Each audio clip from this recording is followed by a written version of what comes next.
Assalamualaikum warahmatullahi wabarakatuh. Saya Intan Fairina binti Abu Ghafar.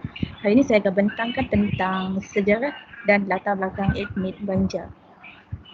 Okey, tadi kita nak tahu etnik Banjar ni adalah berasal dari wilayah Sumatera Tengah di daerah Bukit Tinggi dan Sepat.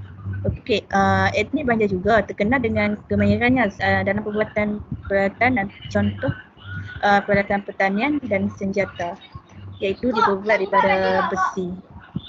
Okey, etnik Banjar tinggal di lembah yang mempunyai banyak sungai seperti dari Banjarmasin hingga Asintai di utara dan lembah Sungai Barito di Tanjung, Kalimantan, Indonesia.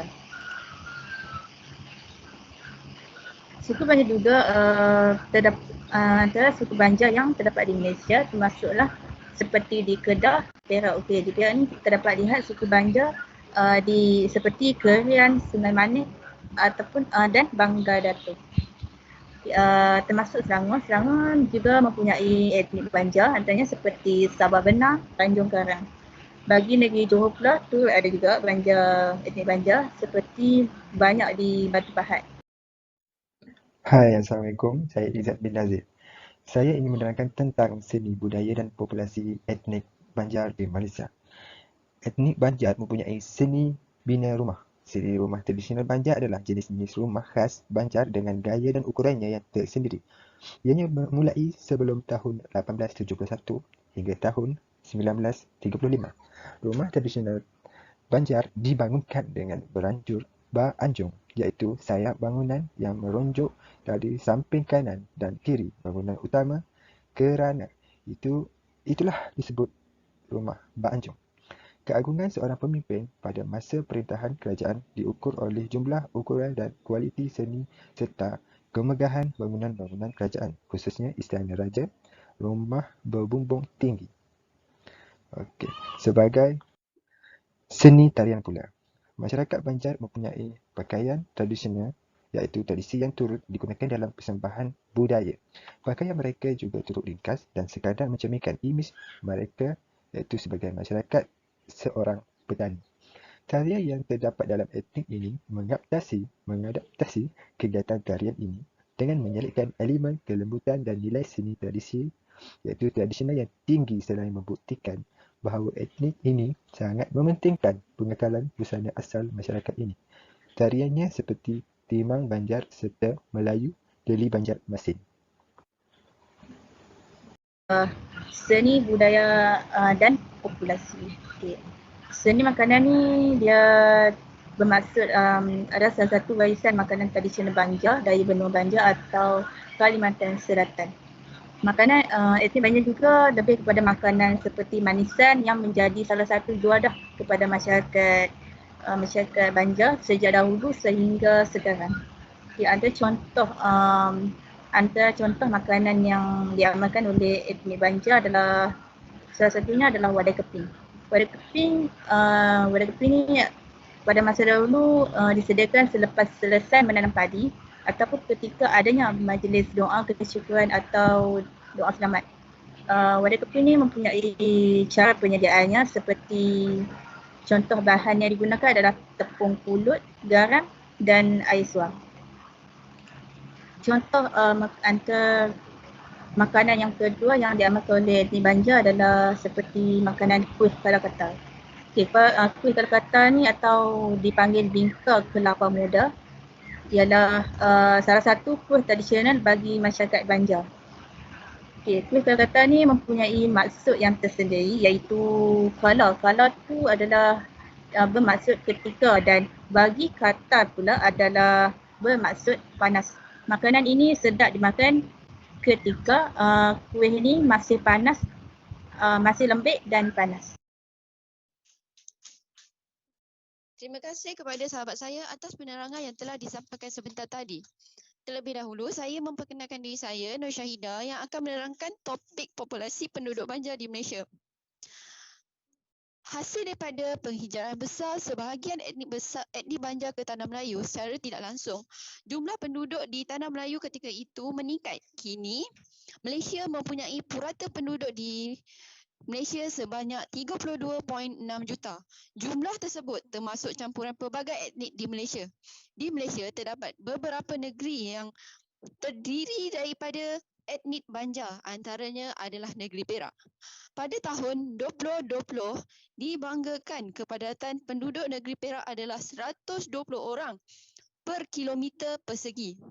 Saiz keluasan tanah negeri Perak adalah 20,976 km persegi, manakala keluasan negeri Perak adalah 6.4% daripada jumlah keluasan di Malaysia.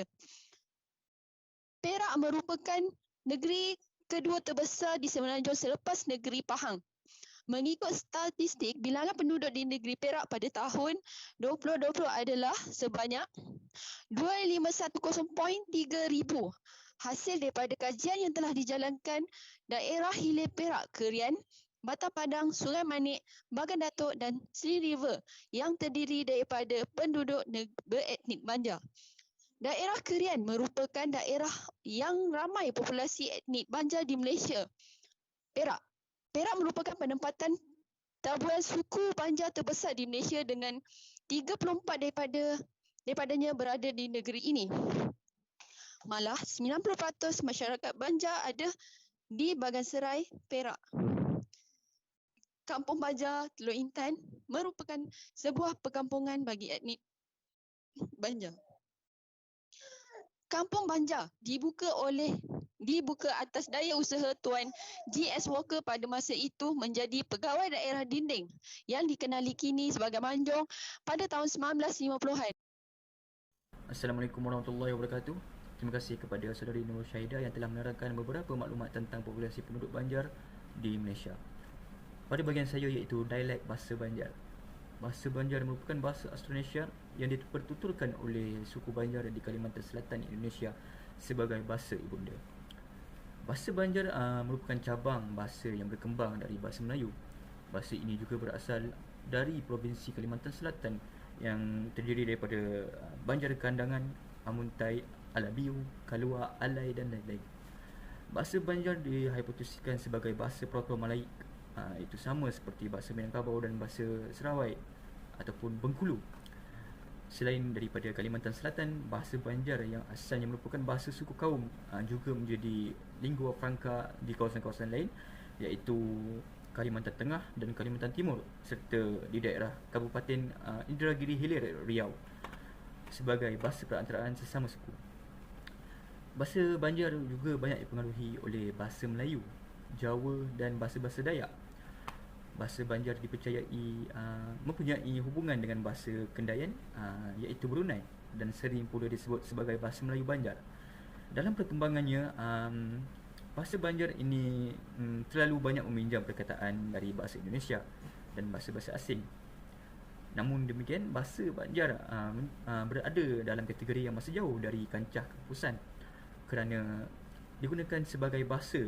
masih digunakan sebagai bahasa perbualan seharian oleh masyarakat Banjar maupun pendatang.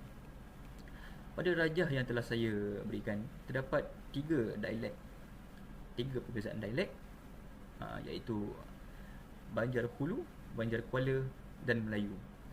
Okey, pada Banjar Hulu terdapat dialek yang diberi iaitu Waduhara, Bibik, Bungas ataupun Langkar, Caram, Canggar, Ampah, Banyu Hangat. Pada Banjar Kuala iaitu Bakurinah, Jumput ataupun Ambit, Mulik atau Baik Rupa, Calap, Kajong, Mara, Banyu Panas. Pada Melayu pula yang bermaksud dengan sengaja, ambil, cantik, tergenang air, tegang ataupun ereksi, arah dan air panas. Berdasarkan penelitian kami di kampung Sungai Manik, Teluk Intan, Perak, kebanyakan penduduk di kawasan tersebut merupakan komuniti Banjar Kuala kerana bahasa yang digunakan sebagai dialek Banjar Kuala, dan terdapat kawasan yang dinamakan sebagai Kuala Sungai Manik yang mendedahkan lagi identiti komuniti tersebut sebagai Banjar Kuala. Melalui kajian tentang etnik Banjar, Yang pertama, kami dapat memahami dan mengenali etnik Banjar ini kerana tidak semua penduduk ataupun masyarakat mengenali identiti maupun dialek mereka. Kami juga dapat menambahkan lagi pengetahuan tentang kewujudan, latar belakang dan sejarah kedatangan etnik Banjar sebelum dan selepas ke Malaysia. Akhir sekali, kami juga dapat membezakan ciri-ciri etnik Banjar dengan etnik yang lain dari segi dialek dan budaya mereka yang berlainan.